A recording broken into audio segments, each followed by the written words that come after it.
ಪ್ರಿಯಾಂಕಾ ಖರ್ಗೆ ಅವರು ಭೀಮಾ ಆರ್ಮಿ ಸ್ಥಾಪನೆ ಮಾಡ್ತಾ ಇದ್ದೀವಿ ನಾವು ಆರ್ಎಸ್ಎಸ್ಗೆ ಪರ್ಯಾಯವಾದಂತಹ ಆರ್ಮಿ ಎನ್ನುವಂತ ಮಾತನ್ನು ಹೇಳ್ತಾರೆ. ನಾನು ಆ ಹೇಳಿಕೆಯನ್ನು ನೋಡಿದೆ. ಪ್ರಿಯಾಂಕಾ ಖರ್ಗೆ ಅವರೇ,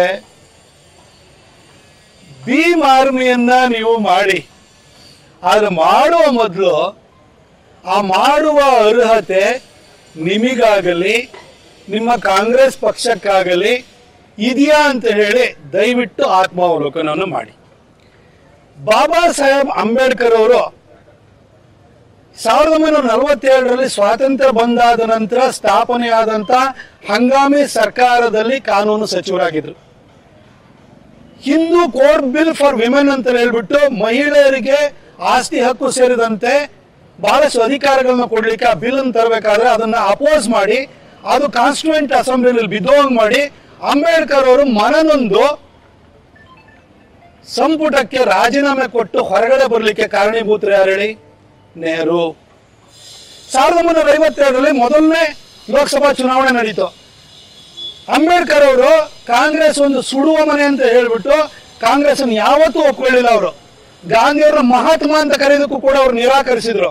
ಅಂತ ಒಬ್ಬ ಸ್ವಾಭಿಮಾನಿ ಅಂಬೇಡ್ಕರ್ ಅವರು ಅವತ್ತು ಮುಂಬೈನಲ್ಲಿ ಮುಂಬೈ ನಾರ್ತ್ನಿಂದ ಚುನಾವಣೆಯಲ್ಲಿ ನಿಂತರು. ಅಂಬೇಡ್ಕರ್ ಅವರು ಪಾರ್ಲಿಮೆಂಟಿಗೆ ಬಂತು ಅಂದ್ರೆ ನೆಹರು ಬಂಡವಾಳ ಬಯಲಾಗುತ್ತೆ ಅಂತ ನೆಹರು ಚೆನ್ನಾಗಿ ಗೊತ್ತಿತ್ತು.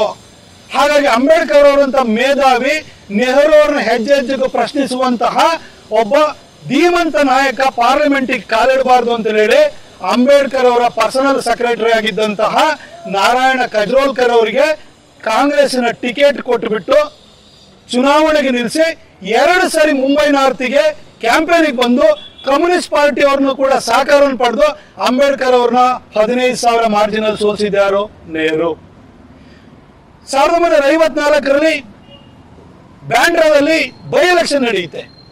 ಬೈ ಎಲೆಕ್ಷನ್ ಅಲ್ಲಿ ಕಾಂಗ್ರೆಸ್ ಮತ್ತೆ ಅಂಬೇಡ್ಕರ್ ಅವರು ಪಾರ್ಲಿಮೆಂಟ್ನ ಪ್ರವೇಶ ಮಾಡಬಾರ್ದು ಅಂತ ಹೇಳಿ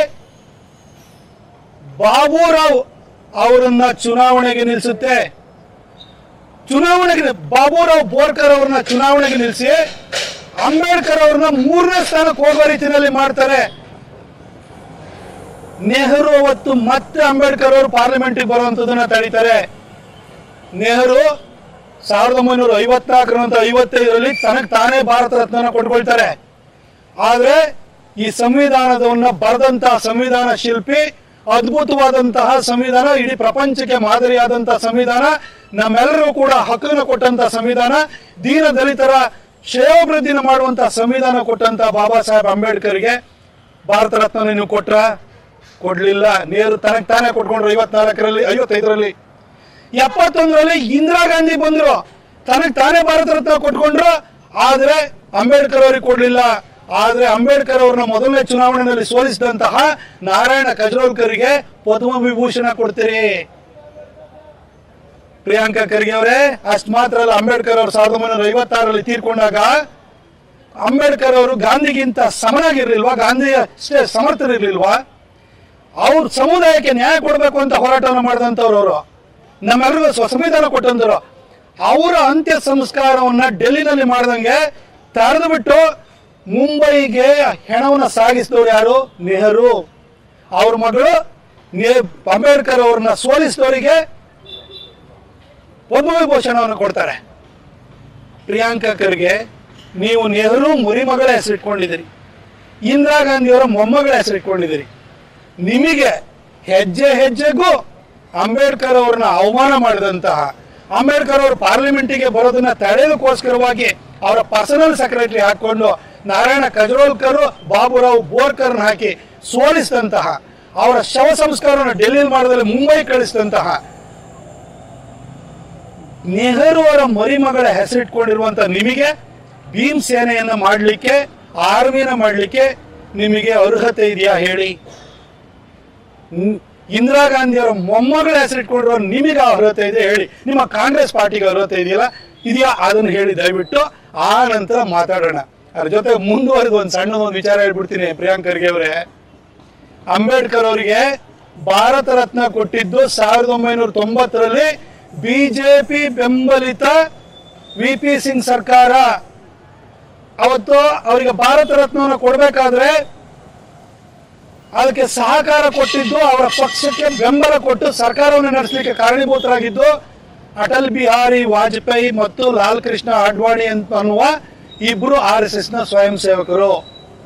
ಅದೇ ವರ್ಷ ಪಾರ್ಲಿಮೆಂಟ್ ಸೆಂಟ್ರಲ್ ಹಾಲ್ ಅಲ್ಲಿ ಅಂಬೇಡ್ಕರ್ ಅವರ ಭಾವಚಿತ್ರವನ್ನು ಅನಾವರಣ ಮಾಡಿದ್ದು VP ಸಿಂಗ್ ಸರ್ಕಾರ. ಮತ್ತೆ ಅದಕ್ಕೆ ಕಾರಣೀಭೂತರಾದವರು, ಅದಕ್ಕೆ ಧ್ವನಿಗೂಡಿಸಿದವರು ಅಡ್ವಾಣಿ ಮತ್ತು ವಾಜಪೇಯಿ ಅನ್ನುವ RSSನ ಸ್ವಯಂ ಸೇವಕರು.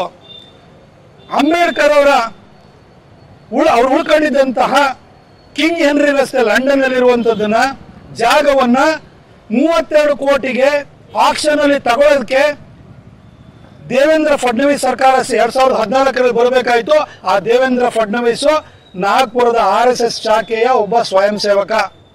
ಇವತ್ತು ಅಂಬೇಡ್ಕರ್ ಅವರು ಶಿಕ್ಷಣ ಪಡೆದಂತಹ ಕಿಂಗ್ ಹೆನ್ರಿ ರಸ್ತೆ, ಅವರು ಡೆಲ್ಲಿನಲ್ಲಿ ಉಳ್ಕೊಂಡಿದ್ದಂತಹ ಜಾಗ, ಅವರು ತೀರ್ಕೊಂಡಿದ್ದ ಜಾಗ, ಅವರು ಹುಟ್ಟಿದಂತಹ ಮಾವು, ಅವರು ಬೌದ್ಧ ಧರ್ಮವನ್ನು ಸ್ವೀಕರಿಸಿದಂತಹ ನಾಗಪುರ ಹಾಗೂ ಅವರನ್ನು ಅಂತ್ಯ ಸಂಸ್ಕಾರ ಮಾಡಿದಂತಹ ಮುಂಬೈ, ಈ ಲಿಸ್ಟು ಕೂಡ ಎಷ್ಟು ಕಡೆನೂ ಕೂಡ ಅವುಗಳನ್ನ 5 ಜಾಗಗಳನ್ನ ಪಂಚತೀರ್ಥಗಳಾಗಿ ಘೋಷಣೆ ಮಾಡಿದ್ದು ಈಗಿನ ಪ್ರಧಾನಿಯಾಗಿರುವಂತಹ ನರೇಂದ್ರ ಮೋದಿ ಎಂಬ RSSನ ಸ್ವಯಂ ಸೇವಕ.